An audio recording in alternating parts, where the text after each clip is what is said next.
We are live. That's right, folks. We are live and ready to go. I hope everyone out there is having a wonderful week, a wonderful night, a wonderful Thursday.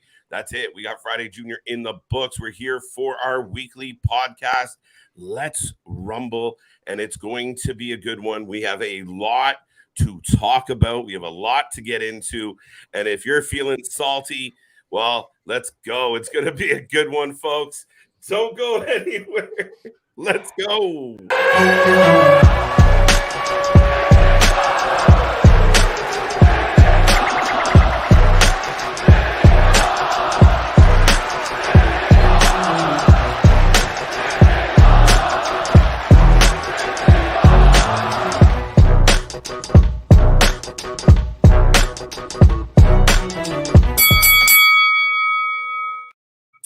Ding, ding, ding. We are live and we are the Wrasslin for Life Network, folks, where things just keep popping and going off.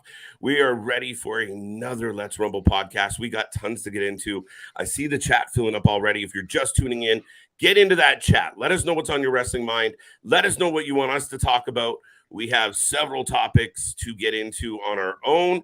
But yes, folks, blow up that chat. Say hello. Don't forget about the super chat, the super stickers. We always appreciate those ones. Get a little warm and fuzzy when you drop one. I will remind everybody, I am KJ White, Mr. Every Night, the Iron Man of YouTube. And I am joined by Big Nick. I should have did you last because I know what you're going to do. So we'll go down. The man, the myth, the legend, CJ Brand, and Big Nick. No, I was just going to say, well, the man right there is the president of the Salty Spittoon and everything, Mr. CJ Brand. Like we were talking about before we went live, it's been a bad week for WWE this week. Across the board. You think so? Well, we've got the Mandy news. We've got the Vince news. We've got we thought it was going to be good because we had William Regal coming back and everything. That was, the tip of the iceberg. And then we've got the Matt Riddle news, like we talked about, of Mandy's now. Thank you, Mandy. Have a good existence.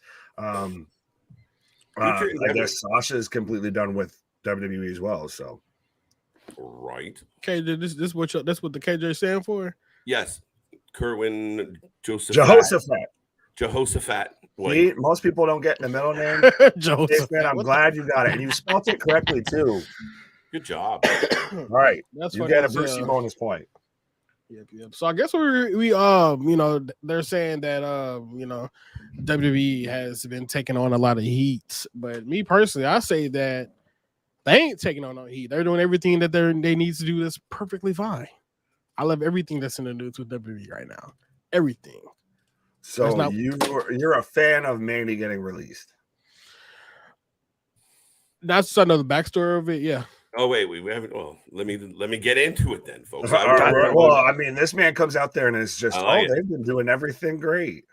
Well, they have been doing everything great. There's argument at the gun. Ding, ding, ding. Right.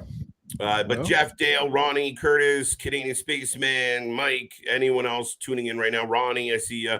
All right, CJ, you think they're doing everything right now? Yeah, I mean, so the basic story is this with Mandy. There's two stories that's going out. Yes. One story is that she's selling subscription plans, premium exclusive live event exclusive. Basically, she's selling premium live events on fan time, and she's making more money than she is under her WWE more contract. Money than actual premium live events. Right. But then the second stance is that basically she had breached a contract deal with Mattel because of the fan time thing. So I mean, if you guys were, I think KG, you may have brought it up. You're like, oh, did they really drop her because they want some of that money? I was going with saying no, because this isn't Vince McMahon. Vince would have said, yeah, we want the money.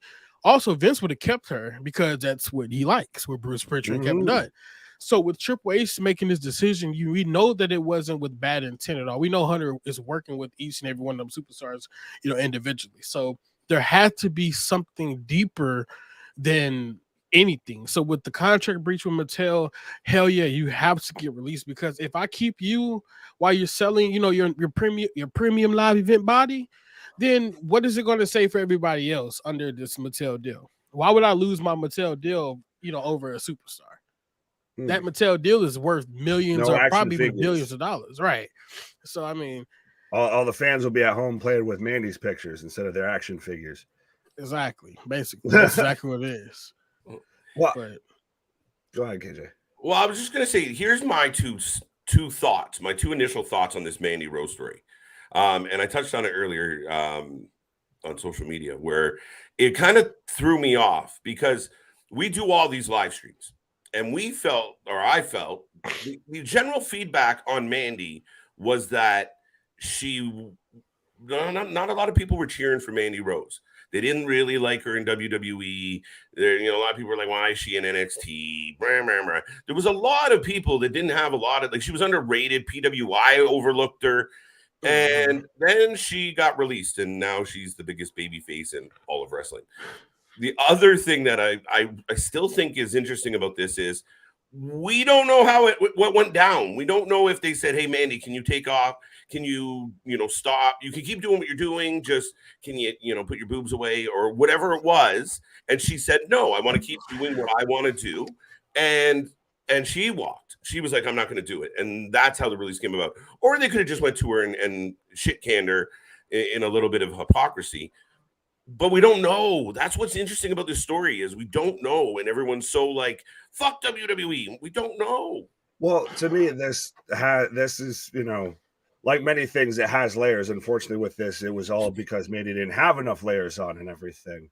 But I'm kind of split on this because at the same time, it could honestly be a restructure or anything like that. Because like CJ mentioned with the Mattel deal and everything, maybe obviously they're okay with them doing Twitch. They're okay with them doing cameos, et cetera, like Vince was taking away. But at the same time, I think because you've seen so much of that backlash and everything is because, or the underground support, I guess is the best way to put it for Mandy and everything is because that you see stuff like with Jey Uso or Jimmy Uso to where he was on X number of DWIs and he goes back and wins the tag team titles with no repercussions. And you've seen, Christ, you have DX running the company right now. You had the president or head of creative for NXT was a centerfold or a cover model for Playgirl. And now because he's born again and everything like that, he's so thrown off by all of this. To me, it's more of you could do this and handle this way better. If it's a straight out breach of contract, then that's one thing. And that's what it that they're doing a restructure. If it's because of literally they were upset by the content, what have you, or because she was doing a side hustle or anything like that, that's more of a statement against WWE than anything, I feel. And that's what I was saying. I could almost damn near almost guarantee that it had nothing to do with her self-selling content, because at the end of the day, she wasn't selling it under Mandy Rose. She was selling it under her legal name. Fair enough. If you can't copyright somebody's legal name. So therefore, right. I don't think they had nothing to do with that. Triple H came back. He immediately said, if you want to do Twitch, you can do Twitch. If you want to do cameos, you can do cameos. So therefore, she had the permission, but she also stated that she knew that the content could get her in trouble. So with her knowing it, would you really care? What you think about it? You got a nice body, you're notarized, and you hot as hell, basically. Well, is that an indictment on the WWE contracts and everything? It's been a whole discussion about their independent contractors and how CJ even brought up of how she was making more money doing that than her WWE contract. That's not allegedly. The fact that she's making barrels of money doing that type of content. There is the average girl next door making $100,000 on that right now. So, that's irrelevant. I think what this definitely comes down to in that sense, and I don't even think this was a moral stance, because I'm sure, like you said, there's people that have done many things within those walls, but I think it's a matter of what does your contract say you can and can't do. Correct. And if Mandy thought like, oh shit, guys, you know what? They're not going to like this, but I'm going to kind of do it anyway, then that's a problem. Whatever your rules are your rules. Once you sign on that bottom line, whether the contracts are shit, and yes, we all know they get treated like independent contractors and it's garbage and they, it is what it is. We can get into the Right. unionization of it all argument one day. But for me, as it stands now, you signed an agreement and said you were going to conduct yourself in a certain way. You have to stay in those confines, period. Right. And I mean, ultimately, like you guys have brought it up as well, this could be one of those things where, let's be real, she was under contract with Vince McMahon. Vince left. Therefore, we did have certain new rules come into place. Like I said, you could do the content thing. Maybe she said, okay, cool, I can do the content. I'm going to do the content. But was there really a contract renegotiation? Was the contract really tempered with, not tempered, but, looked at and edited to, the T? Maybe that's why she got truly released, because she had 2 years on her contract still left. So she could have got released just so they can renegotiate a new contract with her, so they can include that premium, that premium stuff that she's doing within her new contract. Or either they can simply say, if you want to come back, there's none of this at all. Yeah. But couldn't you do that without making it a whole public statement and everything like that? Of having who made it a public statement? Who made it a public statement? Yeah. Who made it a public statement? Nobody involved has said shit other than Mandy saying, I appreciate all the support. My page is still up. That's correct. The only thing I've heard from either side. Yep. WWE has not said a word, but I don't think the WWE is going to ever say a word about any of the people they release anymore. And that's why I'm still waiting on that future endeavor. Fighting tomorrow. well, that's the whole thing with Sasha and everything like that. But I do also think that part of the revenue that she was making off of this is because she has that name from WWE and she has that exposure from that. So I think that's probably part of it too, of why that they're like, okay, this is a little wishy-washy here. Of you're not using our product per se, but you halfway are, unfortunately, just in the nature of the business. Well, how would you say they halfway are? Just because of her, because she's using Mandy. Just because it's Mandy Rose. But I mean, at the end of the day, you know it's Mandy Rose. Would the amount of people, and no offense, I mean this in all gentlemanly way, but would as many people give a fuck about Mandy Sachs if she was Mandy Sachs the barista, not Mandy Sachs the NXT champion, right? So there is a benefit of who she is that's leading to her overall result here with, her income and such. And it becomes that notoriety because where you worked, because of the job you had. And so, see, though, still part of why I say it has part of this moral aspect in it. And that's where it gets that really weird conflicted thing of, because you look back at like the Attitude Era where they had Sable and Tori Wilson and everything and Playboy and all of that.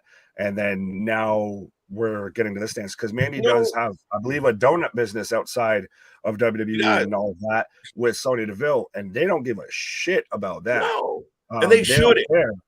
Right, but so then if we're going at it just because, it's a side hustle type thing, then why do you care about one thing and not the other? That's where I'm saying that moral part comes in because it's if you specifically it's still a cheap product. Then if we were looking at it that way, like if we're looking at it, it feels like that, If it was in her contract, you were explicitly forbidden from making desserts for people, and she decided to open a fucking donut store or a snack store, then they're like, hey, you're fired. We told you not to do that.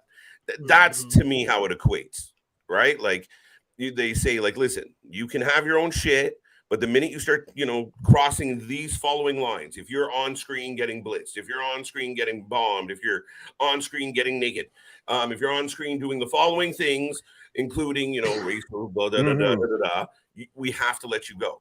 And that to me is what, and everyone's kind of emotionally invested in this. Like they woke up one day and said, you know what? That lady that had the belt for like 415 days, fuck her. We're done. Like there's more to it. But do you not still see though the, I guess, conflict of to where other people have done, I would say, similar or worse acts and everything, and that they haven't seen any sort of similar punishment? That's it's hard. It's hard though. Go ahead, CJ. I jumped. No, I think it's hard because, of course, we had DUIs, but let's be realistic, man. We're talking about kids at home because, like I said, no matter what, WWE is always going to be a product for kids. A DUI can get leaked on the internet no matter what. Tell me one kid that that's going to say, Daddy, what is a DUI? That man had a DUI. He shouldn't be on TV anymore. Compared to saying a kid that has a phone that has a phone and can physically look up Mandy Rose or Mandy Sachs and possibly see a picture of her being booty butt so ass then naked. okay, so I could go. So go ahead, KJ. Yeah, no, I just wait, and I think just to kind of add a little bit to that, I like where CJ was going with it in the sense of the same people who are using that analogy, like, or that example of, well, Jey Uso got a DUI. You are also the same people who are like, bring Jeff Hardy back. Let's pick our poison. Now, I know you're not. I was like, hold the fuck on. I am not in that group. To me, like, again, you see somebody get a DUI and you go, okay. Matt Riddle's a perfect example. Why didn't they fire Matt Riddle? Because it's in their policy that, yes, now we're sending him to rehab. We're trying to help him. And if he fucks up again, we will release him. Right? Like, if okay, so what do we send her to, we can't send Mandy Rose to rehab for her particular right to clothing store. I get right, I get point, but at the same time, you get into a situation like, say, a Jeff Hardy or say a Tammy Cinch, heaven forbid. I think that's a lot worse than some risque pictures getting out there and everything. One's taking a human life, one's something that might be not for a young audience and everything, but that gets back into, now this is a publicly traded company. Now we had those whole rumors about it going TVMA or TV-14 and all of that, but it's still TV PG. So I think that plays into why this is looked at much harsher, like CJ's point of, well, this is a kid show that has adult themes at times, but it's not that adult. Yeah, now, and it's so crazy because we can come up with as much as we want, but we do have to realize Charlotte Flair did a whole photo shoot for, I believe it was for the WWE. That was a mainstream booty butt ass naked. Yeah, but that was a booty butt ass naked, bro. Mandy would not performing be her wrestling moves. Sports Illustrated. And again, there's certain. Listen, the world's. You're telling me if Mandy's in a Sports Illustrated magazine, that's not selling? Oh, it's going to sell like fucking pancakes. Gone. Right. Bye. But I mean, that's a hard comparable. Now, people keep using the example of, well, other wrestlers were in Playboy and WWE had a Playboy. It's not a fair comparable in the sense of the times were different. So again, at that time, they, do you guys want to be in Playboy? Yeah, we do. Now Attitude Era versus publicly traded. Yeah, right. Things change. You can't really, Yep. But I mean, the whole situation is crazy. But I mean, we at this point in time, we don't have them, a lot of details to really keep, coming up with other ideas because we truly don't know. Like, there's nothing that we really could say. Only thing is, I got a report from Fightful. All they said were they seemed to be very hasty. Regarding her losing the title to Roxy, because that shit right there was just thrown together so damn quick, apparently, because it also says that when Shawn Michaels found that out, he had to rewrite the whole entire NXT apparently for it. But see, I did see though too that WWE was aware of it before this came through. So they didn't care. They didn't care about it. The fact was somebody leaked her pictures. Yeah, that was the issue. It was because she got leaked. So I mean, like, then that's why I brought up the kid situation. The kid can look up a DUI and be like, okay, cool. It's a man getting pulled over. You see that shit, 24/7, compared to seeing Mandy Rose, a champion at that as well. Well, I ain't even gonna say a champion, but Mandy Rose, the face of NXT, naked. But CJ, but I don't even brings up a great point here. No, it's not a great point. It's a terrible. I agree with it. It's a terrible fucking point. So what? They were like, I don't get, why would Tori Wilson be disqualified from the Hall of Fame at a time when it was a thing? Like, I don't understand. What is the argument here against Tori Wilson or China? I mean, for their what did Tori?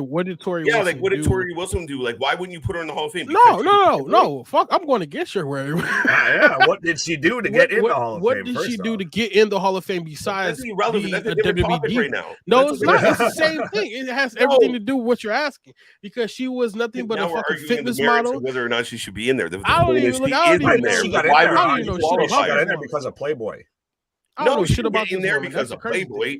She got in there. She was one of the best known Was she ever wrestler a champion? during Was she the ever a time champion? of women's wrestling. Because of what? Her body. Yeah, but they all were at that time. Every one of them. They got KJ, what the we were fuck having did- mud wrestling what matches. did Tor- We were having Right. general matches. Bro, I Exactly. watched the Bra and Panties match live. I And saw see- Dawn Marie get her ass smacked by a 10-year-old kid. And the Okay, kid now let me almost ask you got this: beat up. was you entertained by the women, or was you entertained because of the match they had? I mean, The women, as the a fucking women. teenage That's boy, my it was point. 100% about the women, 100%. But I guess you're missing the point, though. They were. There's no point when it comes down to Tori So, Wilson. it's Look like at her this, in Wikipedia. She's only did one thing in professional wrestling, and that is fucking be inducted into the 2019 Hall of fucking Fame, and her ass got booted right out of there because she's not worth shit besides being a fucking Playboy magazine model. She's nobody that a fucking And it's a fine. beautiful face. Put it this What has way. she done? Put it this way. In 1962, 61. I was dead. Wasn't even born. Yes, but the thing about it is, though. You got a twinkle in your daddy's Football eye. Football players wore fucking leather helmets and they barely fucking threw the ball. It was a different game. But you can't say, well, fucking so-and-so who, was a record fucking holder back in 62 was a shit football player because he'd get fucking steamrolled by the animals that play now, like the big monsters. No, you're talking the same playing thing. field Corey versus Wilson playing field. We're was one talking of the body best at versus that body. point. We're talking We're not even talking sex about appeal versus sex appeal versus body versus body. Or the versus attitude body was versus all body. sex appeal.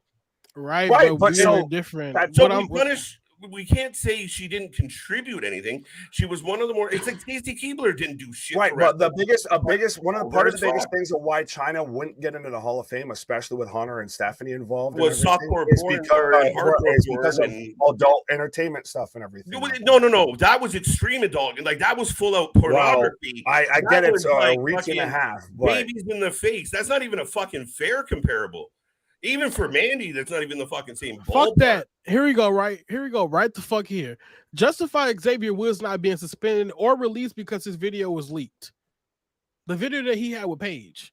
Yeah, but Paige didn't get punished for. Well, she wasn't there at the time, but Why didn't none of them get punished? But Mandy Rose is getting released though.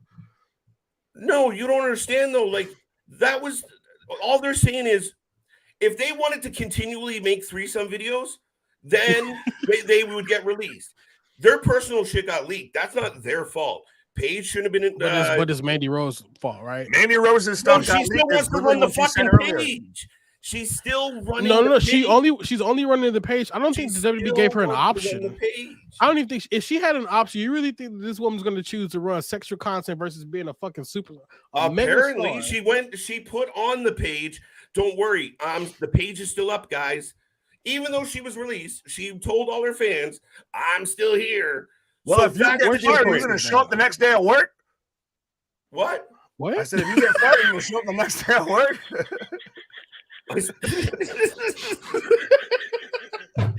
There's no fucking way. Right.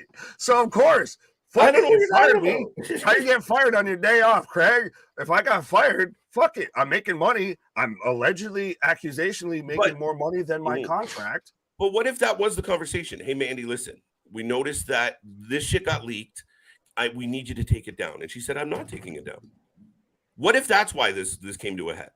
She said, no, I'm keeping it. What if she pulled, what fucking Adam Cole and guys did to Vince? Give me your Twitch. Nope, going to AEW. Fuck you. What if it was that? Well, and so how does, I know this is another topic and everything, but does Mandy have a lot comparable, I guess, with Sasha to where they pretty much told her, well, you can do what we want or you can fuck off. And that's it. Pardon my language. And Sasha said, okay, bye. Yeah, and she's allowed to do that. I mean, at the end of the day, she doesn't have to do what they say. But once you agree to do what they say, that's when you're fucked. And you have to kind of go with it. And let me I just want to answer this one more time. Imagine one of the fucking, and I know JV, I know the boys on the screen here, I know all of us out there fucking trying to act all innocent, have their own little shit on their phones and shit. What if your shit got leaked and you showed up the next day to your job and they said, you're fired? Wait, what? Accusations first off. But that's the thing. Like, so for Xavier, having something leaked on him sucks.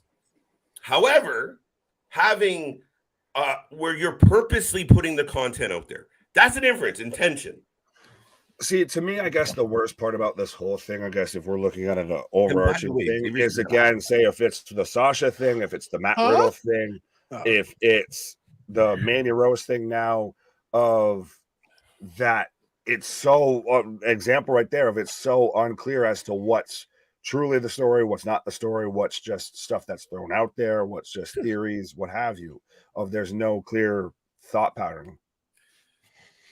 Yeah, and so I was just thinking about this while KJ was talking. The Xavier Woods situation, it pretty much backs up what I was just saying about two different WWEs. Vince didn't give a shit.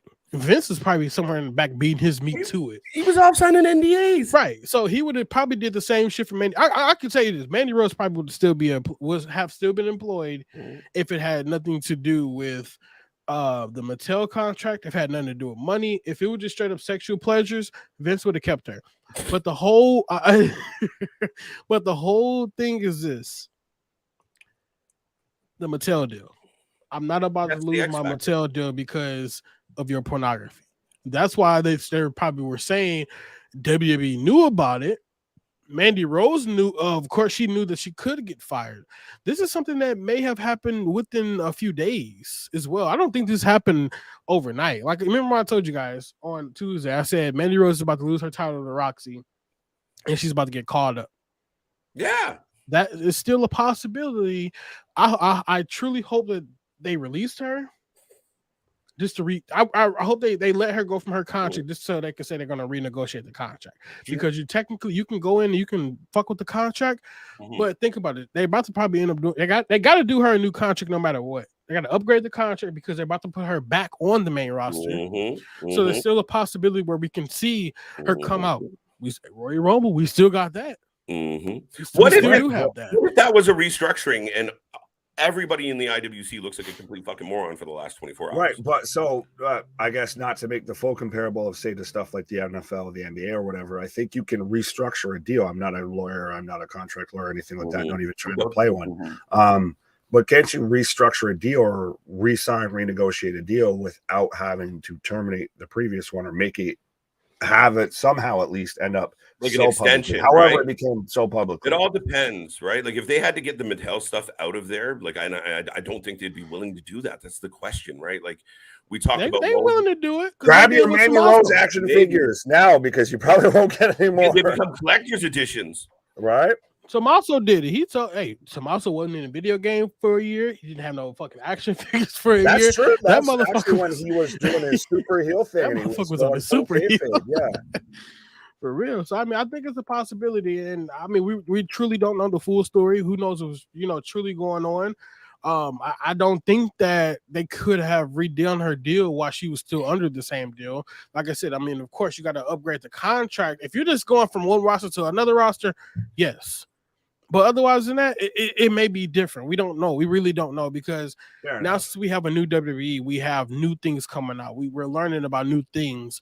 We're hearing about shit we never have heard about because one portion knew how to keep it. One regime knew how to keep everything under the table compared to another motherfucker who today's day may not know what to do. So I was gonna say, speaking of not keeping things under the table and old regimes and everything like that, do we want to talk about Vinnie Mac there of allegations, new skeletons rising to the surface, and how now he might be coming back allegedly to WWE? I'm sorry, but before we do this, I got to do this. Shut the front door. Hey. This is the official cut the shit moment, okay? Oh, it's supposed to be some music, my guy. You're right. This is the official cut the shit moment. Vinnie Mac is in the news of allegedly, accusationally fucking around and trying to find out if he can get his job back. Why? Because he still thinks he got some bad advice. Now this fully confirms that when he came out and cut those weird promos of just we're in this together now and forever, and he's reported going backstage and saying F him and all of that. And I saw even some news source say that Vince's girlfriend was upset about these allegations. Daylight. It's like, no shit, Sherlock. How your girl feel about it? Vince always thought he was Teflon Don, that literally he could never be touched by anything. Right. He was 100%. And now in 2022, that sheen's kind of worn off of Titan Towers has gotten some rust on it. So now we're starting to see the cracks. Vince's world. There's no way in fucking hell that Vince McMahon is returning to a publicly traded company still with further accusations possibly being on top of him.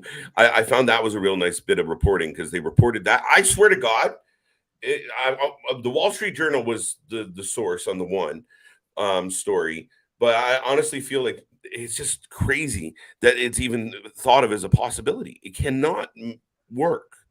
And, and how everyone's instantly shut it down, from Sean Ross Sapp to other sources reporting, even people close to Vince of saying, there ain't no goddamn way how that's happening. I think it's AEW trying to scare people from signing.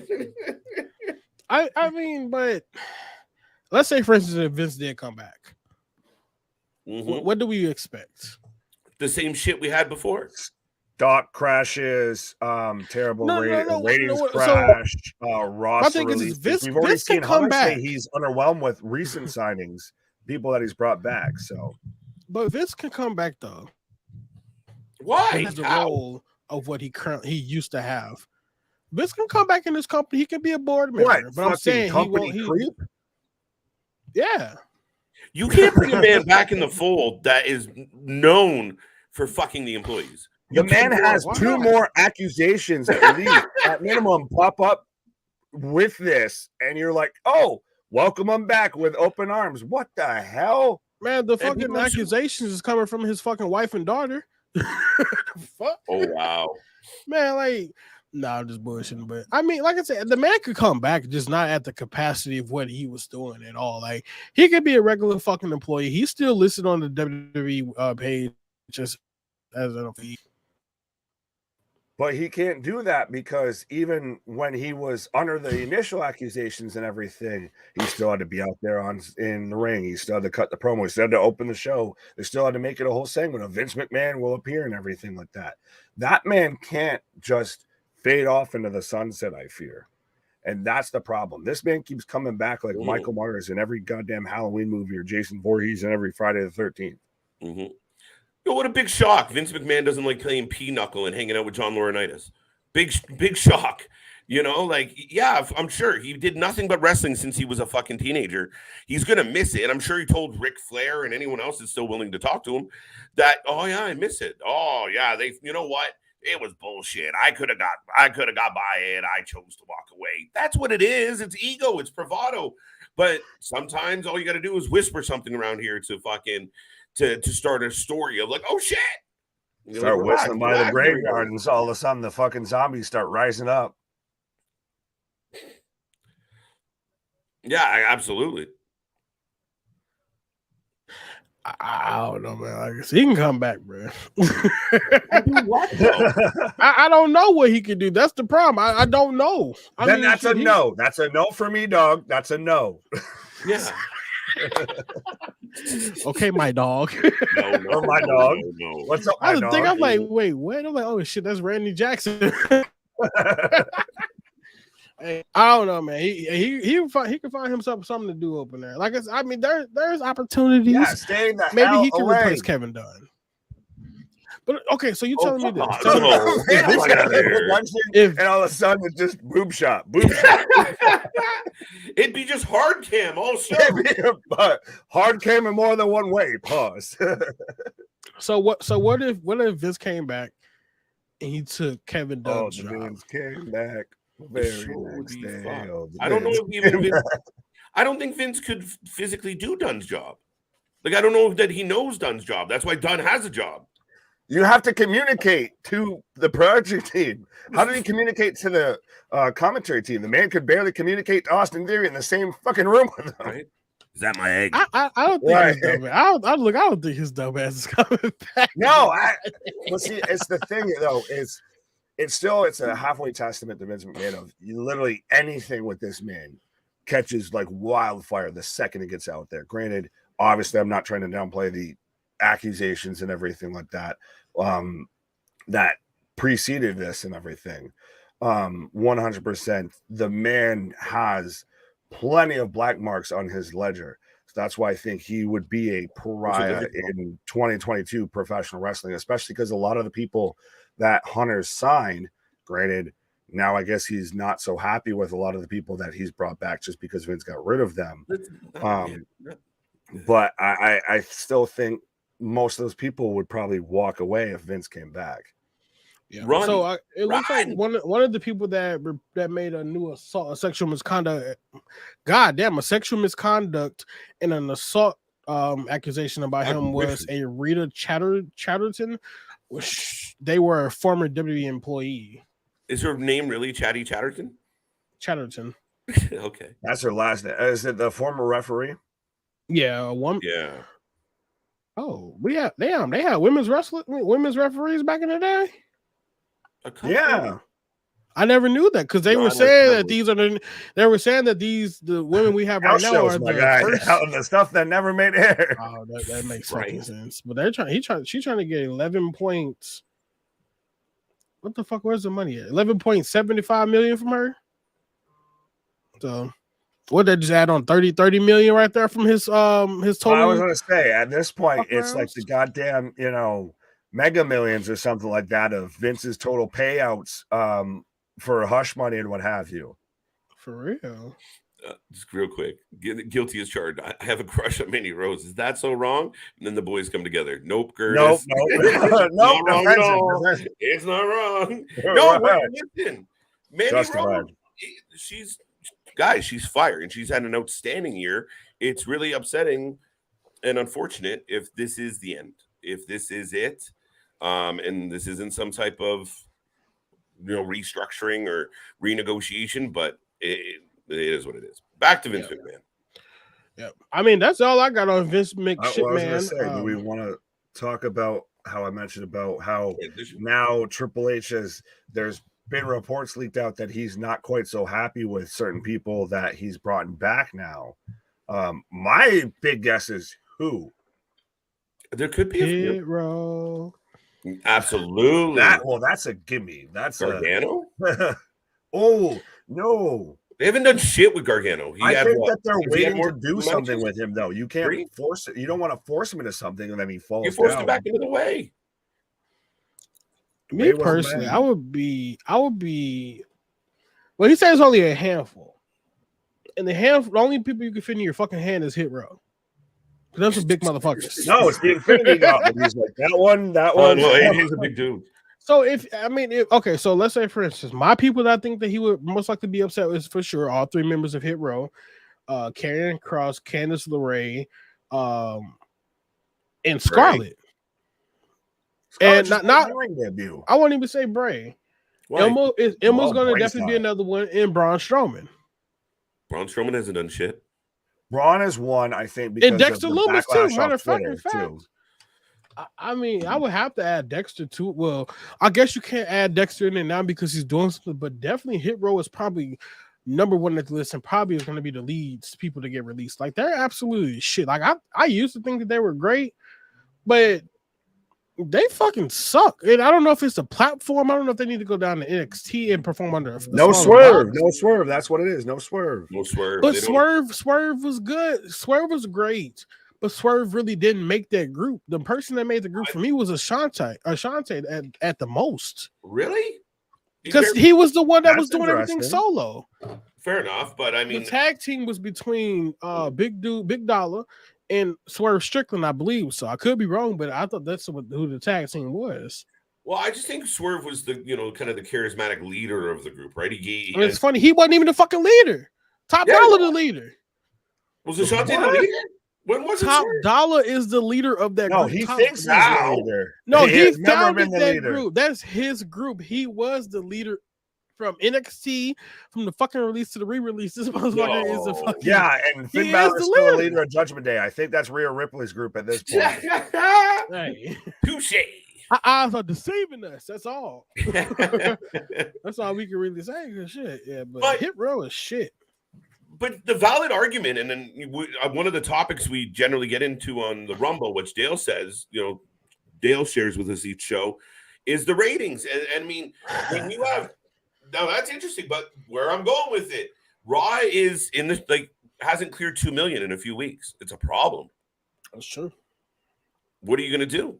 And we know the show has a potential to actually hit 2 million with just making 2 hours for sure. But even without making the 2 hours at first, when we first seen the takeover, we were almost damn near at 2 million. But I mean, he has a potential. He has a lot of roster, people that he can use. You can hit 2 mil. It just, I will agree with it. He probably is taking this shit on purpose. I don't blame him. Fuck him. SmackDown is doing great at 2 hours, as we can see.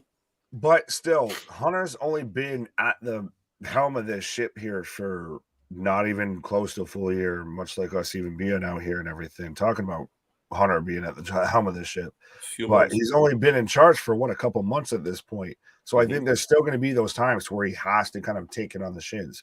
We've talked about it even with Tony Khan 3 years in, of you kind of just sometimes you just have to eat it and deal with it. Of you're going to have those lumps, those slow moments, and how do you pull back from that? But I mean, I always like to correlate it to sports as much as I can. And for me, this is a sports team rebuilding. So they're going to go through some shit time. Right. We're going to get some that's that. Why are they wrestling? Because a lot of the people we're going to see aren't established in any way, shape, or form. The question is, have to bring this up early. What's that? I do want to bring this up just based off the ratings. Raw did the 1.4 this week. It looks like SmackDown last week did 2.3 million within them 2 hours. Mm-hmm. So I mean, ultimately, if Raw does tank down to like 1 million, like Dynamite can truly beat Raw, no cap. But Dynamite would never be able to beat SmackDown. Oh no! Well, we've been on here before saying that's where Dynamite should aim to outdo a Raw, like we talked about last night when Winners is Coming and everything. We guessed what the end rating was going to be and everything. Like if that. Punk was on Winners Coming, it would have done 1.2, and Raw did 1.5. You could do it without Punk too. I feel you have to get there. If you're at 9.5 now, you have to gain what? Maybe, but you're only at 9.5 because this was a that's your max pay-per-view show, right? And so you good rating, and it was a good show. Fair enough. No, touche, just touche. Because look, you know me, I always say high 800s, and right. You said what 950 last week. So this proof though. Regular Dynamites are shit. 840K viewership last week's Wednesday. This week, because we got the pay-per-view. Or the premium live TV fucking event is at 950K. Right. I like that. So, and then next week we got the Holiday Bash. So that's just pretty much like a regular show. So I'm pretty sure.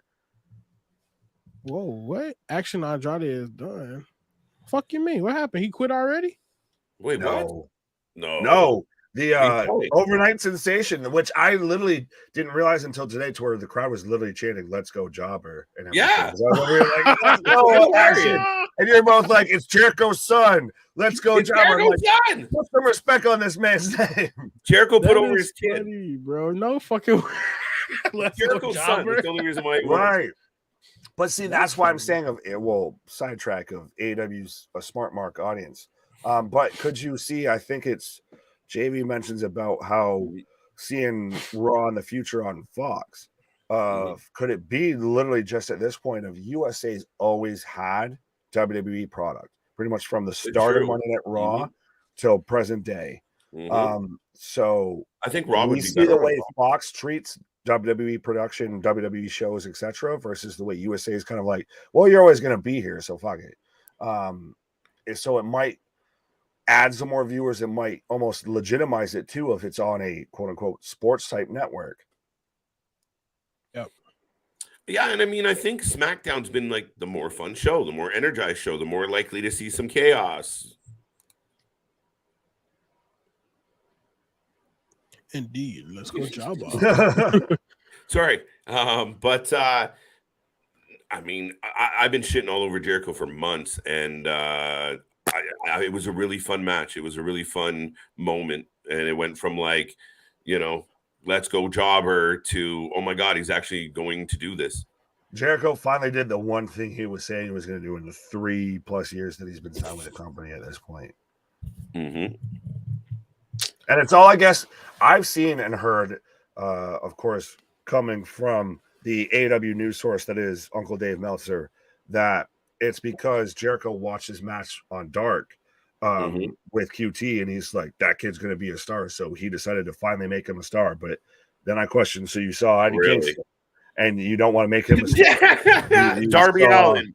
Right, Darby Allin. You don't want to make him a star. We've still got the goddamn Jericho Appreciation Society versus Black Bull Combat Club. Even when Moxley said this is over, like, for fuck's sake, it's never ending.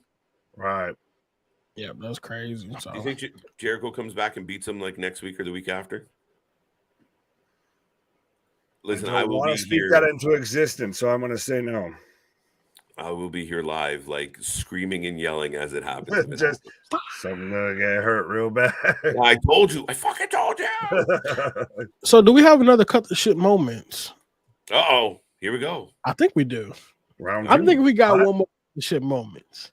Right. It's gonna be the biggest cut the shit moment ever.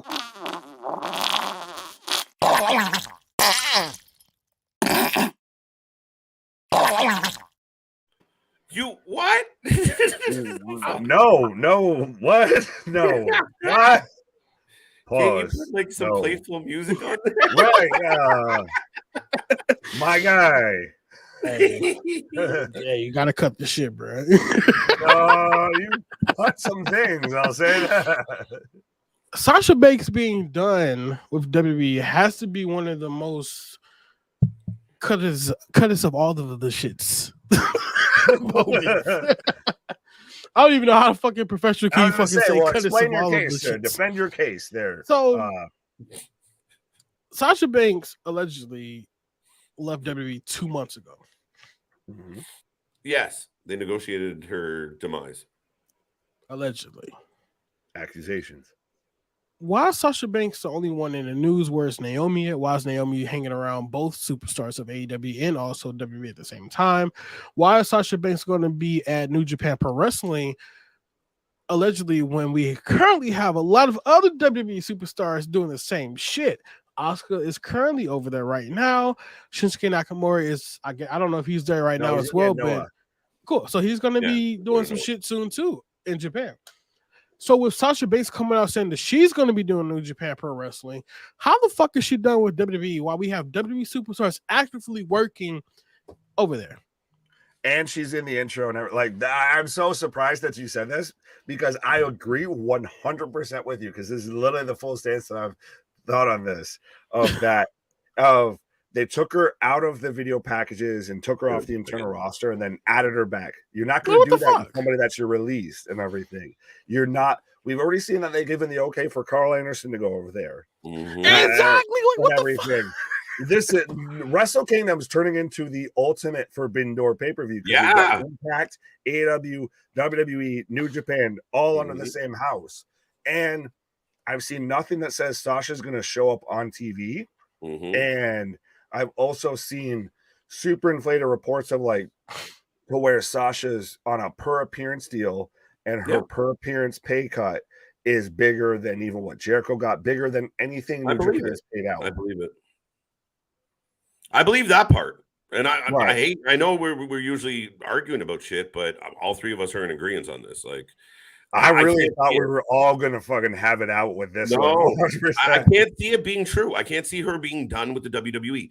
The only thing I could think that would push her towards the door was she would be a fucking goddess in AEW. They would perch her up and she'd stand out. And she'd break her nose in a week. True story. And she'd have really, I don't want to get into it. But she'd have so many injuries. She'd have one good match, and then she'd be out on the sidelines for God knows how long. And then she would come back and win the tag team titles and everything that they're going to make. She was a Band-Aid in the safety confines of WWE. Consistently hurt and injured and on the shelf. Put her in AEW. She might end up in a fucking wheelchair. She's just gonna come out to the ring in a stretcher and a full body cast. Yeah, like I'm good to go. You have to put her in those fucking turbo balls. My whole thing is this: you're under a WWE contract. WWE never really loses or never has lost a court case to my knowledge. Yes. With her lawyers coming in and being Well, they involved, lost a few. how the fuck can she get out of this WWE contract just because her fucking lawyers are being involved? Well, What I the was gonna fuck say, did you said WWE that do? WWE's never lost a court case, and I think a very clear one is how we have to call it WWE instead of WWF. But I mean, that's common that sense. big L on the chin. Pause. But that's something fucking totally different. That's fucking they dumbasses did that shit unintentionally and they didn't fucking know about it. They ain't got shit to do with. That's a World Life fucking worst foundation. Right. Or But it still gets to this whole thing that we talked about with Monday night with Mandy Rose, and like we talked about with Vince and everything. Of we don't know what to believe at this point because we have the dirt sheets play 100% a heavy hand into part of this. Of everybody wants to go with whatever story they think is halfway credible as fast as they can, as soon as they can. And it ends up half the time being a bunch of bullshit. But at the same time, there ends up being stuff that's factual and actual that gets misread because of the sensational stuff that gets thrown over. And we don't know at this point which is which. My whole thing is when like I said, when I told you, when Fightful drops notes about somebody coming, they're going to be coming. Mandy Rose lost her title. She lost her title. This Fightful report came out 4 hours ago. Same thing I sent you guys over earlier. It literally states the New Japan Pro Wrestling deal is a goal. It was agreed upon as far back as last week of November. They've also stated that those that we've spoken to familiar with that deal said they haven't heard anything regarding All Elite Wrestling and Mercedes yet, but also stated that doesn't mean it isn't happening. Just for the simple fact that Fightful mentioned AEW in this quote right here, it almost makes me feel like that she could be done with WWE and heading over to AEW. That's a possibility. But my whole thing is this: if you go to AEW, what do you really think that you're going to get out of this deal? Because all you're going to do is become a champion. You're probably going to get more TV time. Yes. You're going to get a fucking broken nose. And that's that. Legit. She's going to be a pillar of that company. She will be the queen. Figurehead there. But what's the difference? We all know for a fact if Mercedes knows, of course she can go back to WWE. She probably can't do shit else unless she can. If she's working on her deal where she can do what she want to do under a WWE contract, be my guest. If she has the same deal that Logan Paul has, yes, stay with WWE. But you can go to AEW. You're gonna be restarting from down here, and you're pretty much gonna be a fresh face in the company, but you're automatically gonna be the top of the company. Why are you doing that? We all know for a fact that WWE, no matter what, is always going to be the biggest picture, the biggest name for anything in professional wrestling, sports entertainment, and that's that. So what the fuck is AEW truly going to do for her? They don't have the money. Probably thinks that she's big enough that she's going to move that needle, that she's the new mega Roman Reigns. Yeah. She'll be the winner. You know, she'll be the LeBron of the women's division over there. She has a possibility, but I mean, at the point in time, when do we start looking at Sasha Banks like a Ronda Rousey? Somebody with a fucking already set name, multi-world champion, and now you're coming to my company, you're just hand-giving this. When does she look like Ronda Rousey? But she already looks like a star. You even mentioned it briefly earlier of how she's dwarfed Naomi in this whole story. Shout out. We knew that shit. Naomi, we knew Trinity Fatu. We don't. Nothing's getting reported as to where the hell she's going. She can sit there and hang out with Jade Cargill, and no one gives a rat's ass outside of, hey, look at this. Meanwhile, Sasha, she breathes a certain way, and everybody's, she's signing here. Oh, she's here doing this. Did you hear that? What? So I think Sasha. I get 100% what you're saying, CJ. I think there is a 100% potential there, especially of now they're built. AEW's built on guys like MJF and Ricky and Darby and all that have homegrown talent. If you have somebody that's purely ex-WWE, if that's why you signed them, it was because of what they've already built themselves up to be. Does she become, the Ronda Rousey, the Hulk Hogan, the Kevin Nash, what have you, the next, WWE, the CM Punk in AEW?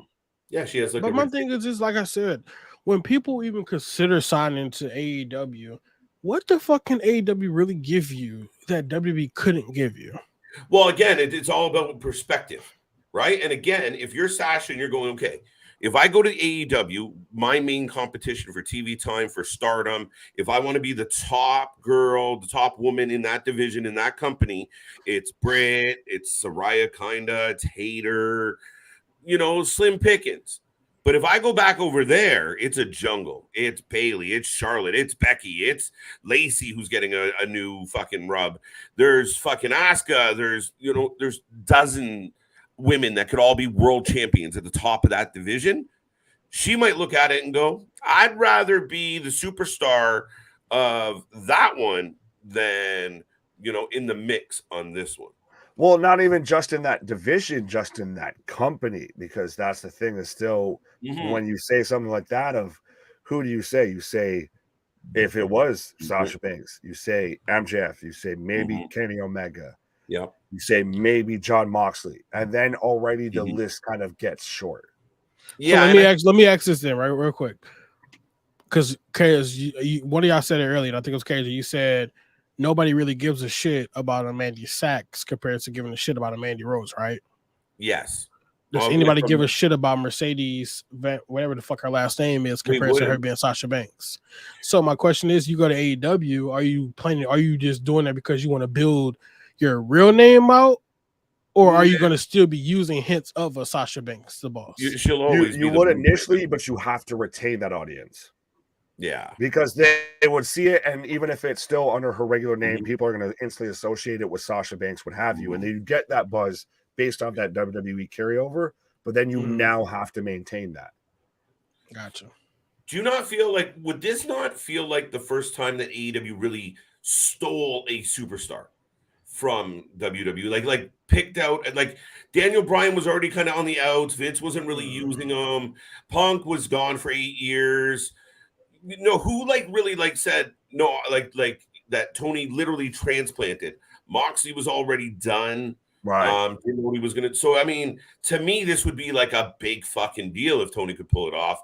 Of like, she was under contract to them, and I talked her into coming over here, and she didn't have to. She's in their intro. Could you imagine? I'm waiting for the same week we get Sasha Banks featured in a Monday Night Raw or a WWE intro, what have you, and she pulls kind of almost that Rick Rude, and then she shows up on AEW. Right?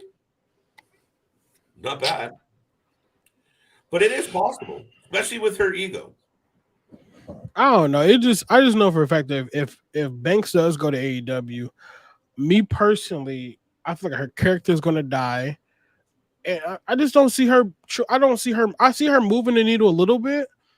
But with their current booking, I just straight feel like that she's going to die overall as a character. Like, I feel like that we won't be behind her as much as we are in WWE. Just based off of the people we got right now over there that's a former WWE's. The only people that we really can say that we're truly behind, I guess, from over there, I mean, is fucking Moxley and Brian. That's it. But Brian ain't doing shit. Yeah. Moxley did the shit, and what happened? Right. It was force-fed him. They force-fed him a title. They overused him too much. And what do you want now? What is he doing now? He's fucking on Rampage. This shit is weird. It's bad booking overall, and we just don't need to be force-fed any damn thing at all. Like, I'm telling you, if Saraya was to be a champion within the next weeks, I would not be shocked at all. I would literally come back here and say the same shit. We're being force-fed some more bullshit that we don't need to happen. We simply just don't need to happen. That's getting into the AEW booking versus... AEW is always going to have bad fucking booking, no matter what. Oh, all right. This is that's just that. I like this topic. And that's just that, right? And it's fucking proven. It's proven. Give me one story right now that's great that you like. I can answer that, but first though, I want to. It has something to do with acknowledge JV's comment here about. Oh yes, yeah. Bring that shit up. Aleister Black was on SmackDown one week and on Dynamite the next, and all of that. I wasn't even talking about that one. I was talking about this shit right here. Oh, this right here under that Sasha Banks can be under Hollywood, but she'd be under WWE's banner. I 100% disagree with that and all. WWE is a conduit to Hollywood, and I mean, we've seen it time and time again. I don't think that Peacemaker, John Cena, Dwayne the Rock Johnson, Black Adam. I mean, need I say more? Yeah, I mean, MJF gets to do, it's going to be a good movie, The Claw, but it's not the same, right? It's not a fair comparable. So I disagree with that. I don't think that Tony's as in tight with Turner as WWE is with their production companies and the people they've worked with, and just doesn't have the same access. I would halfway feel of you have WWE that solidified 60+ years versus 3 years. But to answer your question, CJ, of storylines, we do it that I like and everything that are going on right now. In AEW, clearly MJF. Granted, I know it's been a little fumbly, a little, sloppy jalopy to start out of the gates, but I'm very much here for Bryan Danielson versus MJF. But his point, I guess his question was, what's a good story right now? And I mean, that story hasn't started yet, so that's a bit of a technicality. We're not even there yet. I'll give you the scarf. You know what? Actually, I can argue something here, and it's been on my mind. I feel bad for Ricky Starks. He just got himself over in such a big way, and he got beat. I know he got cheated out, so all right, they kind of saved face. But then here comes Bryan, and now Starks is just pissing in the wind. Starks is done too soon. Like, did poor bad booking get shafted? I don't think it's as bad as you two. I mean, I feel so weird of being on this side of the argument and everything like that. But I admit the finish wasn't the best, but I don't think that Ricky Starks is by any sort of means buried or anything like that, or that he's what? You don't think that he's buried, bro? He literally just beat in that fucking bracket. He took he would be buried if he was going against Roman Reigns, but in the fucking talent pool that there is in AEW, you can only go so far in the shallow pool. So what I'm saying is being buried for the AEW World Title. That's where I'm coming from with it. I'm saying now instead of him being number 2, he's like at number fucking 100. That's right. This is still AEW. As if you're going to talk about bad booking and everything like that, and use that as your stance and everything, then you 100% could see it to where MJF, you won last week on a low blow, so tonight I'm challenging you again for the AEW World Title in a lights out match, in a no DQ match, in a whatever stipulation, on a gimmick match, and everything like that. And they would have 100% go with it, make it somehow, try and make it make sense, and the crowd would fucking pop for it. That's right. And the only reason why the crowd is going to pop for it is because of this fucking comment right here. That's all AEW has been. Big pops from debuts, and then it fucking dies down. And nobody gives a fuck about it, mainly because AEW faces ruin everything. It ain't just because AEW faces ruin everything. It's the fact because Tony is listening to the motherfucking fans. I ain't gonna lie. No, Tony, he's not. That's what he comes out and tells people. He literally comes back out and says Echo Chamber. He's the same thing with Kenny and the Bucks, the Elite. Same thing with Jericho. They all just sit there and go backstage, and it's a giant echo I can't chamber. even agree with that because he legit said it himself for the Acclaim. The only reason why they're claimed are the champions is because what the fuck do people do in the crowd? Touche. That's literally the only reason why you have to say that you agree with it. That didn't work. The man who shows up every night in the chat saying "Scissor me, daddy" or "Scissor me, kids" or anything like that. I'm behind the fan of the Acclaim. What? I don't care about the Acclaim. They didn't need the titles is basically what I'm getting at. That's what I'm saying. Tony listens to the crowd because what happens now when I'm sorry, but you got FTR taking a loss to the Acclaim. 7-star FTR. They have 3 fucking belts at the time. You're telling me that they just lost to the Acclaim? How? I trade IWGP, AAA, and Ring of Honor champion, and you lost? How? It doesn't make sense on paper at all. You have a new tag team versus a fucking veteran fucking tag team, the tag team that's wrestled over the motherfucking country and fucking world at this fucking point. I got 3 belts from 3 different promotions, and I can't even beat the Acclaimed. See, it makes sense if you're going to build a feud with it. It doesn't have to, but that's what, and that's There's what we no have to fucking paper on anything. Everything is hot shotted. I've been saying this for the longest time, and you finally converted to my side. I feel of it's WCW. W in its final dying days and everything of everything's hot-shotted. If there was actual storylines and actual feuds built behind all of this, probably the greatest trilogy, the greatest matches in all of 2022 this year was Briscoes and FTR. Correct. And there was actual story built behind that and everything. Correct. They actually focused on in-ring psychology. They put a fucking effort into it. Mm-hmm. That's the one thing is that AEW just relies on name draws. Like it goes back to, like you've said for the longest time, of it's a super indie. That's why there was backlash about how they brought in Shane Taylor. That's why there's the whole. Now we've got finally the division between Ring of Honor and AEW, with Honor Club coming back and all of that, allegedly, supposedly, maybe. But for the longest time, there was that whole issue. It's because Tony relied so much on just, well, you know who they are. He plays so much to the smart mark audience, not the casual audience. It's not, and to me, it's beyond that. No.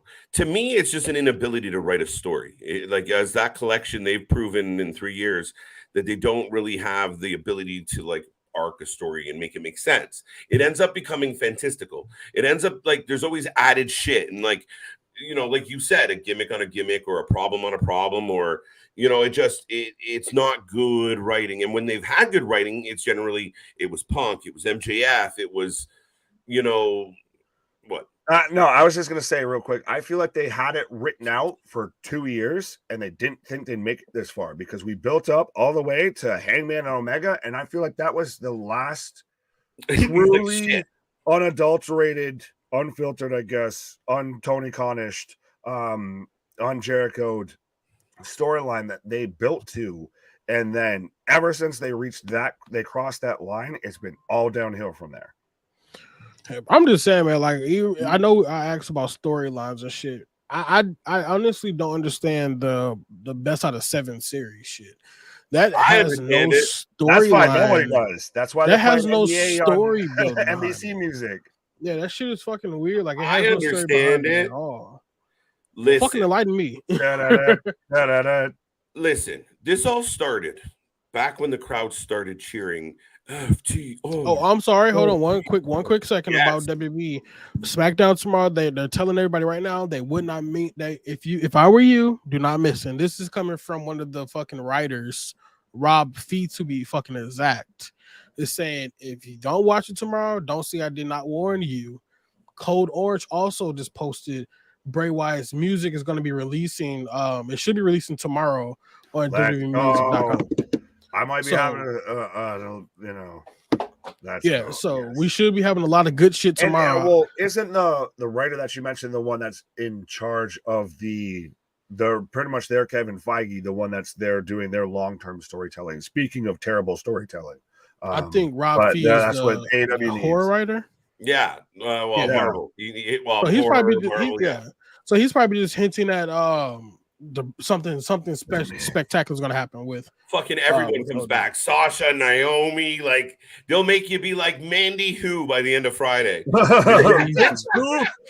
Mandy what? And listen, the WWE is infamous for, oh my god, like Nick said, it feels like a bad week for WWE. It feels like they're struggling. It feels like the PR has so you know Sasha and Naomi, right? But do you recall the most famous Wyatt? So no, I mean, and I do think the one thing, and I know we have the Elite thing up, but going back to the Sasha thing, I do think the rumors that we might get Suzuki, we might get Jay White in the Rumble. I have no. You think Great Muta will even be in the Rumble? He might. That's not a bad shout, honestly. That's really something I didn't think of. That might be in that working deal with Noah. Yeah, I just don't see it being like it's a given. Like, oh, Sasha went to work with New Japan. She's going to AEW. It's not a given at this point. See, anyway, back to the Elite. I just can't wait to hear. It makes me. I low key think I might go to San Antonio, Texas this year. I think I may go. The potential. The fucking potential the Rumble has is so scary where it's like I don't want to fucking miss it. I know I want to be home watching it, but I'd rather be in the fucking building screaming. There's no place I'd rather be than right here with the Wrestling for Life. That's fucking true, man. But god damn it. Also, WB has also confirmed the release of Mandy Rose. She's no longer on the webpage at all, but Vince McMahon is still on there. Naomi is still on there. How is Vince still on there? That's the biggest fucking question. Why didn't Vince get ripped down real quick? And Sasha Banks is also still on the. That's how you appease the devil. Just we'll put your picture. We'll keep your picture on there. Just stay away. And tomorrow night. But look, go ahead and get back to AEW. Go ahead with the best of 7. I keep fucking over with the. No, wait. I got a theory. Tomorrow night, Vince McMahon comes back to WWE with like an army of all the people that Triple H doesn't like. Right? Just imagine. Imagine the anti-WWE ghost of poison. Well, people would hate it so much if they could write in the story that Vince was moving back in and there was this war between Vince and Triple H. Vince World Order. Fuck off. Yo, but that wouldn't be bad though. I would be down for that whole entire storyline. The Authority versus Vince, Mandy Rose, Sasha Banks. Wait, no, Sasha on this side? Tony Khan's there for some reason. Not Tony Khan. Oh fucking hell, that's crazy. He's like, I'm here to destroy you, Hunter. It's time to play the game. I actually like it now. It's not bad. Johnny Laurinaitis. No, anyway. People power. Oh, we're here to take back what you. Triple H, I'm now the head of creative. People power. I'm the head of talent relation. Shit is fucking sick. But sorry, back to terrible executives in a company. Yeah. No, I mean, just the long and short of it, we all know the story, right? They went through all that shit. They dodged FTR. They went to the, can we have our trios belts now? You didn't need it. You had 6-man tag champions in a Ring of Honor. You could have just kept it like that. You want to play trios, you can go there for, kind of do the New Day thing. Drop down, win those belts. It's kind of cool. However, you have to double up. And actually, that's another topic that we could get into. This women's tag team division over there is fucking laughable. But back to the point. The Bucks wanted to surprise everybody because people like me who don't like the Bucks and the Elite and think they're pretentious, underachievers, overhyped, arrogant. I just go on. I'm going to turn into fucking Griswold here.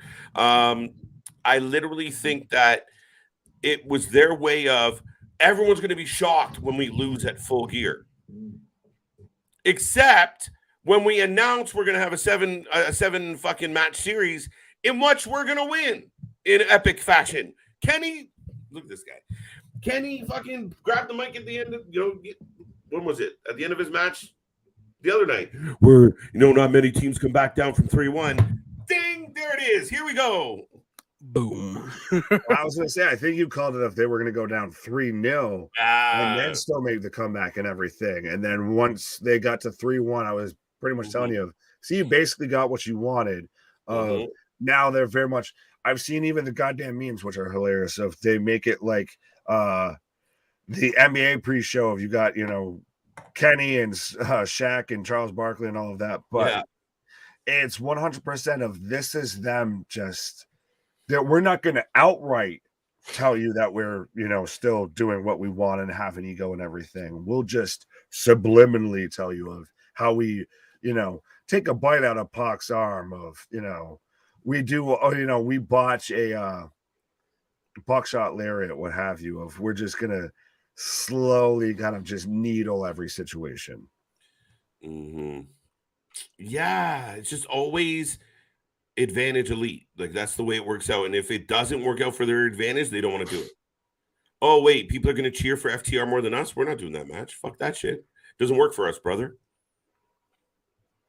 I don't even know what really to say with them, because it's like, if they win, they're the champs. If they lose, they're not the champs. What do they do now? But the whole thing is this: when the fuck is the Black House going to be? Yeah, when are they going to be champions? Should have been. Could have been. Right out of the tournament. Wah, wah. I was gonna say, all I'm thinking with the Elite right now is just Vince World Order. Listen, I said that they should have like FTR and Punk and a bunch of the disgruntled Miro do the same thing to AEW. That's for Rumble. That's for Rumble. I'm hoping for some type of, fucking insurgents angle coming from one of these companies, but I'm not getting my wish.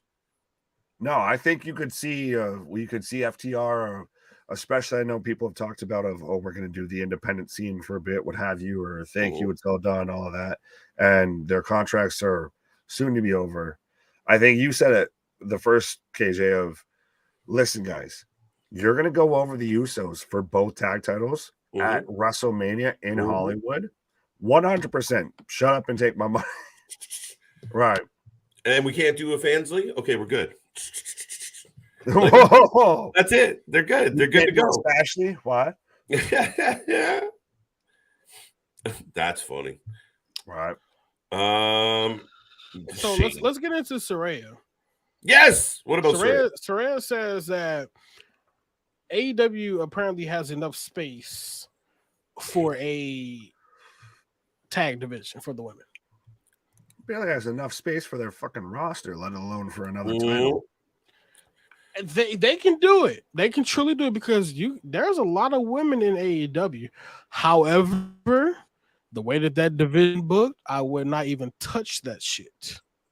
You can't touch it. You can't add another title because you don't even know what the fuck you're doing with Jade Cargill, for one. She's just coming out here beating people, winning, and fucking off. That's what she should be doing. That's true. She should be doing that with a clear pathway. Now, I mean, I will say this: Jade is the only champion that's being booked properly. She doesn't truly need a story because her story is, I'm a champion. I have people coming for me. I deliver a fucking promo. I'm that bitch as is. I mean, her picture talks for herself as one. And then the 42, 45 wins or how many ever she got now, it speaks for herself, for themselves. Absolutely. So she really doesn't need a storyline. And even if like the whole shit with Nyla Rose, that shit was quick, but we had a storyline with it. The storyline was pretty shitty, but at the same time, it got better. It got better. We got to the match. Jade won. Boom. That's it. It made me think that Jade was going to lose. No. All her matches pretty much make me think there's a possibility she could take a loss. But let's move over to the main belt. The main belt, you're looking over here like, what the fuck is this? These are scrap matches, shitty matches, quick books. Jamie Hayter. I think they should dissolve the belts, the TBS and the women's title. I think it should be one belt. I don't think there's a purpose for two. There's not enough talent. There's not enough talent.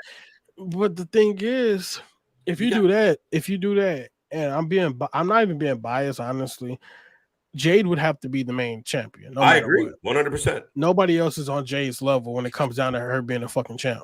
I was so conflicted. I don't know. He's dying to be like Hater. But you Hater, but she just won the fucking title. She just won that fucking title. I think there's room for the division. Granted, now with Ring of Honor, it makes things murky, but I think that they also need to actually build up talent and everything. The last thing AEW needs right now is more titles. That's true. They don't need more titles. And Paige basically said, this is her quote, was this. She said, I don't think we should load wrestling with a ton of championships, but there is space for a women's tag division. She never did say that we should have the tag titles, but more of a tag division. She said there are a lot of women that we have backstage that are not on the show and that could give them opportunity to be on the show. That ain't even the problem is this. Tony got 4 shows. Utilize some other 3 shows. I was going to say they're on Dark Elevation and Ring of Honor and he got 5 other shows at that. What would the tag teams be like? But see, you don't understand, because they have a lot of fucking we have we have a lot of women, we have a lot of males that we're never going to fucking see because Tony doesn't know how to fucking book. Well, not only that, but is it like, okay, like again, we're gonna get a fucking division full of indie darlings? Like that's we're gonna get Brit and Rebel versus Saraya and Tony Storm until the end of time. Like it's that to me, it's the same problem they're having with the two women's belts, is because you got, Soraya versus Jamie Hayter, or Britt Baker versus, fucking Thunder Rosa. And on the other division, you got, and I hate to knock her, but because she's green and new, but it's fucking Jade versus Nyla Rose, or Jade versus fucking Willow Nightingale, or Jade versus one of the baddies. Like, you're not exactly fucking beating down the door to see these fucking stomp matches. And so to me, there's just not enough there yet. Add Sasha Banks. Good job. We'll see what happens. Yeah, it's fix your division before you start renovating.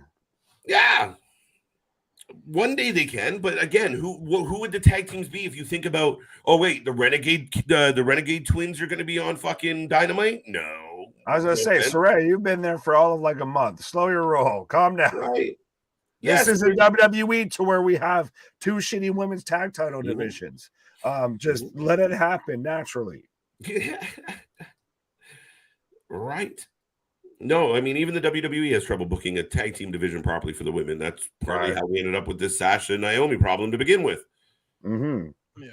What up? That's so crazy. Fightful, they legit just straight up said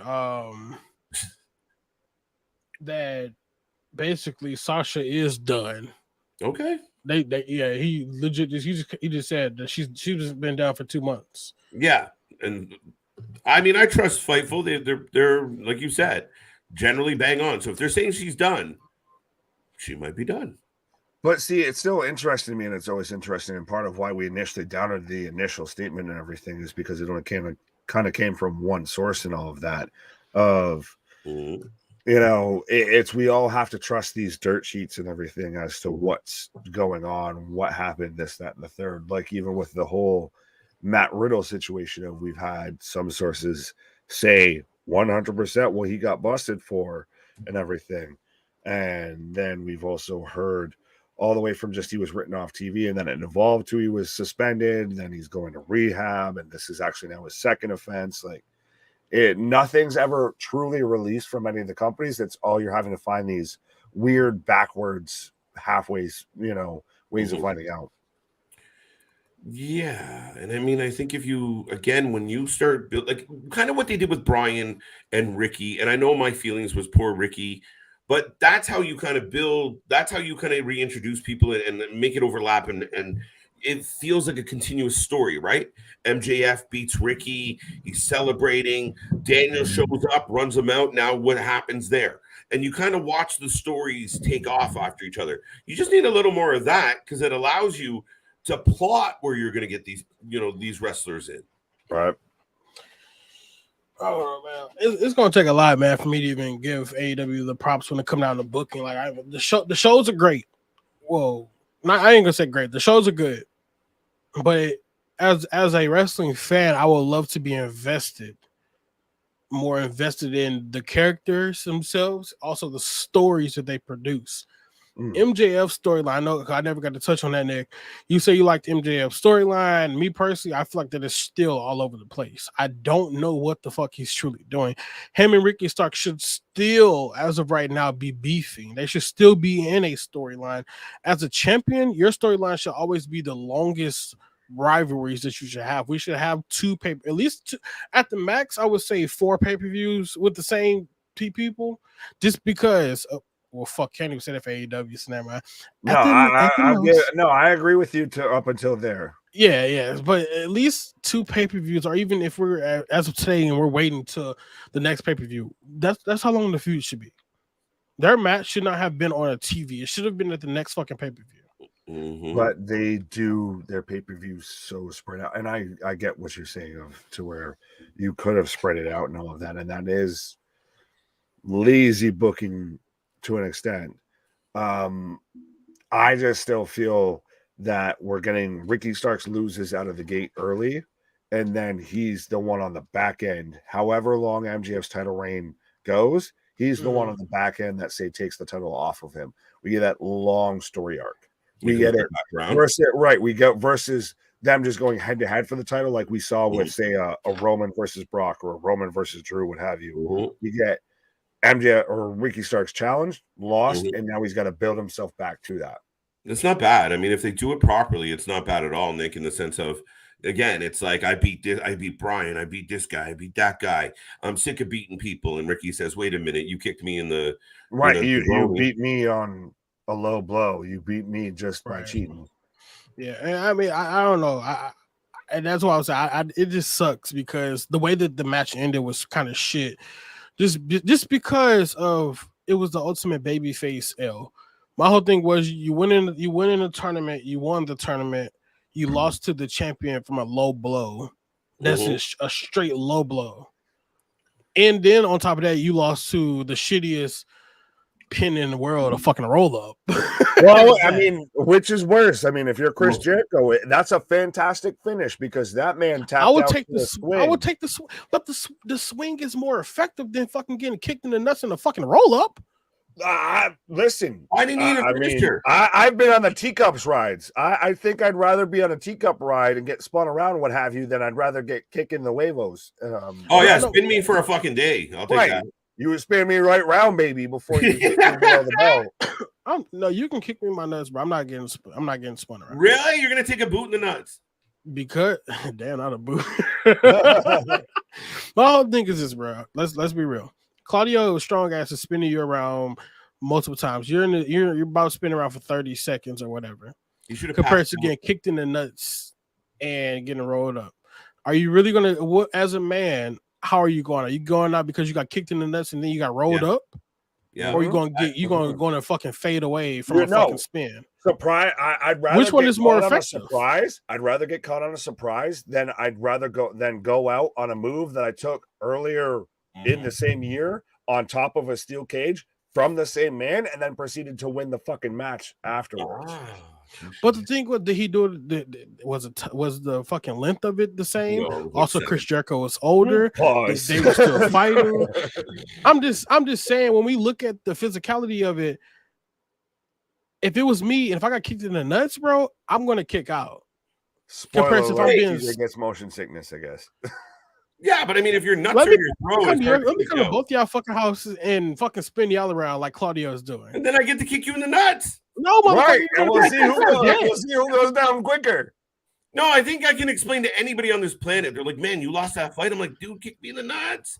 But if he spun me around in a circle viciously. Cool. Are you a fucking toddler? What the fuck? So you motherfuckers don't get dizzy if you fucking spin around. I do, but I think what you saying, bro. As a man, bro. Okay. So are you scared of airplanes? No, on them all the time. So if you're so let's say for instance this. I asked because motherfuckers are scared of heights. So let me say this: you're on an airplane, right? And the plane is diving down, correct? And now your stomach is in your ass, you can't breathe, right? Mm-hmm. That's the same motion that happens when you're pretty much getting spun around, when you're getting tickled. How the fuck are you? What? No, so you're comparing fucking plummeting out of the sky in a fucking at a rapid rate of speed with nothing to land on but the fucking ground or the ocean to the same as woo.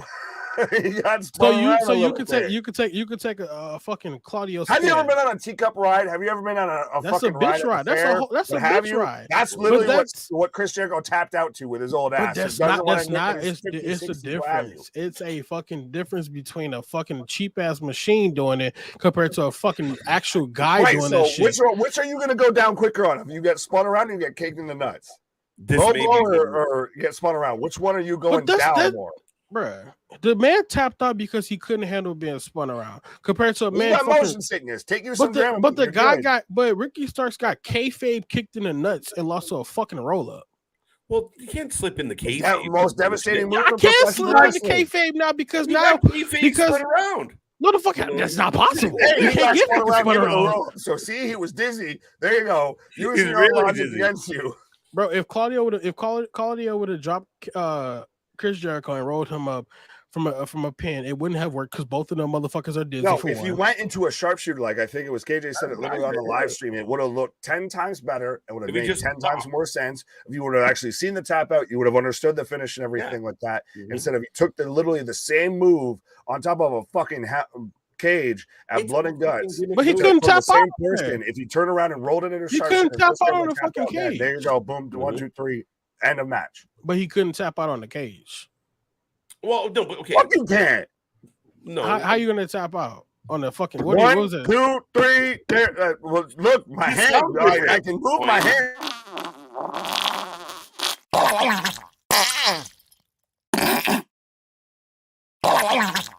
Dude, why is that so aggressive? That's shit, bro. aggressive. Aggressive. Aggressive. No, but see, I can do this. I can on smell top it. of a cage. I can do this, on a train. I can do this on a plane. I will have this with green eggs and ham, Uncle Sam there. What have you? I can tap out wherever. Okay, back to the point though. Both situations. By far, maybe one of my favorite arguments has ever happened on any of our live I'm streams. just saying, bro, as a fucking man, bro. Fans out there, what's worse, a kick in the nuts or being spun around in a circle? That's the poll of tonight. That's the question of the night. That pretty much is gonna be the question of the night. Because as a grown ass fucking man, bro, if I get spun around like that, if I fucking keep getting spun around like that, I'm going to have no other choice but to tap out. If your fucking wife comes right now in your room and fucking tickles you, motherfucker, what are you gonna do? You're gonna laugh and fucking die. Your face is gonna turn fucking red. No, You're gonna fucking tap out. Wait, how did the fuck wife your get body. involved? Why are you thinking about tickling me? Because My man? no, I'm Do you have saying, nightmares about being tickled? motherfuckers, you know what? Fuck you, Canadian. Fuck you, New Hampshire. Okay, I don't got time for his bullshit. No, what you're saying is Claudio and Chris Jericho had an aggressive pillow fight, is what you're talking about here. No, we're talking about tickling and getting See? spun around. Thank you, Valdez. Thank you. Fuck you. You know what? Right. Thank you. Fuck you. Goodbye. I'm done with this shit. Dramamine, figure shit, motion sickness. I'm just saying, bro. You get it spun around. You're gonna tap out faster than Brock Lesnar got kicked in the nuts. Did that motherfucker go down easily? No. Are you gonna say you lost to Goldberg? You lost to Bobby Lashley, bro? But they didn't kick him in the nuts. Yes, they did. Undertaker kicked him in the nuts. So what happened? That motherfucker beat his ass at WrestleMania. Two different matches. I'm just saying, bro. You a big ass male, bro. You finna get spun the fuck around, bro. Please tell me I'd rather get spun around than kicked in the huevos. 100%. I'd be super impressed with a man that spins me 30 times. That's the thing. Right. Your ass gonna get tired. You know what? I rest my case. You're gonna get tired before I get dizzy. Claudio, I rest my case. I rest my fucking case. I don't know. I got gigantic balls. What can I say? And it's not even CJ that used that argument. I rest my case. I mean, to me that seems like, and I know Mick's saying what's up, but you're gonna have to hit the recording. You're gonna have to hit the record and watch us. Yeah. I mean, where do you go from a spin versus nut kick conversation? I think we'll head out and say goodbye tonight.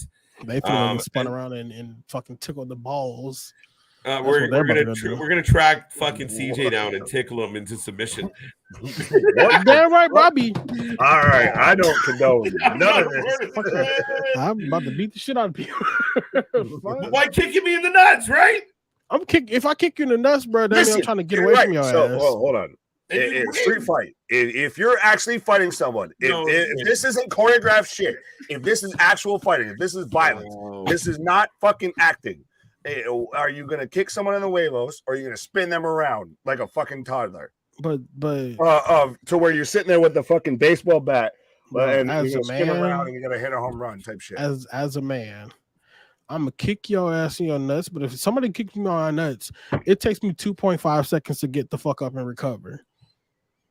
I'm gonna still be hurting. How long does it take you to get my ass down, grab my legs, and spin me around to where my back is off the fucking mat and everything like that? And to where the most I get for attack. I don't even think they were arguing about anything no more, motherfucker. I feel like that you're agreeing with my side. I feel like you are legitimately agreeing with my side. Like, for real. You no, are. I'm saying that literally what should win, what will win, because that's the first natural instinct to go to is a low blow, not sit there and I guess I should. Right, but when you do a low blow, what is followed up after a low blow? A finishing move. Legit, that's what both needed. The swing, that's all they needed was the low blow needed a finisher. The fucking spinning thing is his signature. It's legit his signature. He does No, it before it's he his do his gimmick signature. You move. didn't even win a fucking match on 2K22 with a fucking signature, and you're telling me you can win that in a ring with a fucking signature. But it's Chris dumbass Jericho. That's not our fault. Yeah, This Chris old- thought it was a he's great fucking idea. 50. He's 50, man. He has fucking Alzheimer's at this fucking Right. point in his fucking career. Man threw No his shit. equilibrium off. But He I'm missed the saying, equilibrium though, special with that. but That's I'm why they saying, aired the like, you- pay-per-view at 4 because he had to make dinner. If Claudio was doing that shit to Ricochet is gonna fucking pass out. Anybody that's in his side is probably gonna pass out. If you're spinning that motherfucker for so long, both men are probably gonna fucking pass out. But I'm saying that's what happened with Jericho. Jericho was in the air for at least 30 seconds plus, probably. So if But I'm Jericho saying that's why he passed was out, if he would have passed out, yes. It was a if he shit would have finish. just kinda, like went limp and like fucking the Claudio started bouncing, I'm like, But he didn't fucking take it. I still don't think it was Tap actually that Get long. tap I think out. the only way that you think it was that long is because Jericho's that slow to get into the fucking move. I think it No, was Yeah. I'm like just 10 saying 30 and it seconds felt just like because an I'm hour. not finna go fucking time the fucking Right. finish. But if you're basing that's your argument on it, he was in there that long, so that's why he Bruh, could have passed. honestly, Best shit kayfabe ever. and every fucking thing, motherfucker. I ain't got no motherfucking choice. This one is not going to be an ad-friendly Right. video. Add these nuts, okay? Let's just make sure. Right, just check Yeah, mark. right. Check. Hey, goddamn. But I don't even know what to say. Fuck. NXT rating 666K. This man goes into ratings and says, "I'm not over." Yeah. AEW ratings are Dynamite 950K and Raw ratings at 1.47K. That's Thank all you, I Dale. got. The ratings are scary. I'm starting to feel like we're on the fucking like the edge. Like 5 years from now, people will talk about wrestling. Do you remember what wrestling used to be? No. Wrestling was more than one Monday morning Night family. Football. Dun-dun-dun, dun-dun-dun. You got to remember, it's still. I'm waiting to see. Well, and we saw an uptick right there with AW of going from the 840s, I believe, 830s to 950. So there is still those times for an uptick. It's maybe when you don't advertise anything for your show and you know you're strapped in and strapped on for 3 hours of whatever the hell may happen, and you don't rely on, this nostalgia coming back or this thing happening, and you're also having to compete with the NFL season, maybe you're going to have that dip. We'll see. We talked about it earlier. Hunter's going to take some times where he has to just kind of eat it on the shins. Yeah, it's going to take some rebuilding, and you got to build stars. It takes time. Like the Rocky Maivia didn't show up as a fucking The Rock that had his shit together. Either did Stone Cold, for that matter. It takes time to build these stars. It takes time to get notoriety. They have to find a way to do it, though. It's such a funny time in wrestling.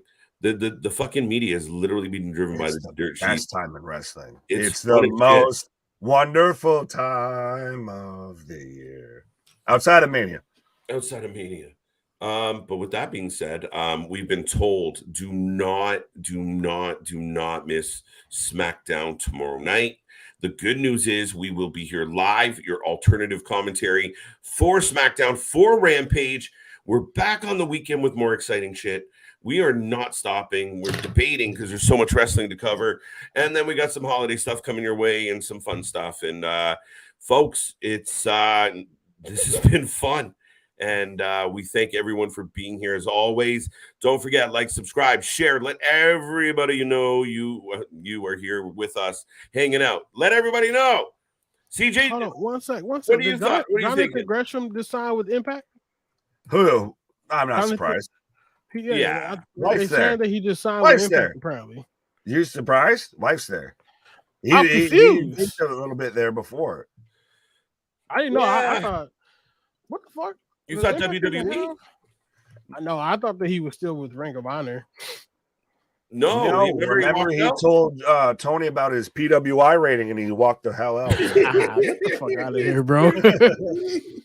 That's funny as shit. He said, Okay. "Did you see? I'm number 15 according to Dave. I'm not Right. this kid." He's your friend. Oh yeah, Right. so Impact they just announced that he did sign with Impact Wrestling 9 minutes. Shut up ago. and take my money with Josh Alexander versus Jonathan Gresham for the Impact World title. Except Josh. His first match on the Friday the 13th at Hard to Kill is going to be against Eddie Edwards. And that's their pay-per-view as well, Hard to Kill. Right, what were you saying, KJ? Oh, I really think that fucking Josh Alexander would one kick fucking Hornswoggle in the face and move on. Why do you hate Jonathan Gresham? I don't know. I just think, yeah, fuck it. I don't know. I think visually in parts of him, he's so little. He's a Dorito guy. I don't know what it is. I mean, again, I think, yeah, I don't know. He's just boring as shit, and I think he doesn't understand why that's a problem in wrestling. And we'll also be having some post AEW news straight after this. I'm sorry, post Naomi news. Post Naomi news. Post Naomi. What? Why don't you just say it now? You have the news. I'm waiting for the fucking news. That's the problem. You made it sound like you got it right now. I'm like, I fucking wish. The hell are you waiting for, Santa? Nah, man, I wish shit. I truly wish. But yeah, Fightful said they're going to be releasing something hopefully within the next hour for an update about Naomi since we got. Because finally someone was like, what about Naomi? Right. No, they heard our podcast talking about, wait, everybody's talking about Sasha. No one's talking about Naomi. Man. Right. What the fuck? Bully Ray is trending as well. What Bully Ray do now? You can't. We'll be here for another 20 minutes if I start talking about Busted Open. I was gonna say, Bully Ray told Mandy Rose to call, text, or DM him. That's it. Context How is you king on that doing? one. Context is king on that one. All right, yeah, for real. Oh shit! Bully Ray versus Tommy Dreamer is apparently about to happen as well. Why? Impact. Yes. No, that's not. I don't want to see that in 2022. I don't want to see Tommy Dreamer anymore. It may even be a main event, apparently. In an oxygen tank on a pole match. Oh, fucking right. Right? Fucking TV dinner on a pole match. Yeah, right. In a donut on a pole match. What have you? I love Bully Ray. I really do. I love his attitude. I'm surprised he never got a WWE run. I mean, again, I think he'd be valuable now. Still, he's a talented man. I just hate how much that fucking podcast caters to AEW and just. Well, I feel like if he went into WWE now, versus if he was Bully Ray when he was in Impact of Aces and Eights and he did the Bully Ray run, I think if he went into WWE now, he'd be Bill DeMott. Oh, maybe. Wait, what? I think that's how it would end up. Oh, fair enough. Yeah, I get what you're saying. True. Took me a second there. Right. Any other news, CJ? Nope, that's all I got right now. So I guess everything else will have to come after the show. Well, folks, that was the Rumble for the night. We were trying to go 90 minutes. We're pushing more than that. But yeah, no, it's always a good time here. I had a lot of fun battling between some of this shit. One of the funniest arguments we've ever had. But that all being said, folks, we're here all the goddamn time. You know that. We know that. I'm KJ. That's CJ. And Big Nick has some thoughts. Our shit is real. Our shit is raw. Our shit is authentic. When it comes to the wrestling, you better put that for life. The dazzle on it.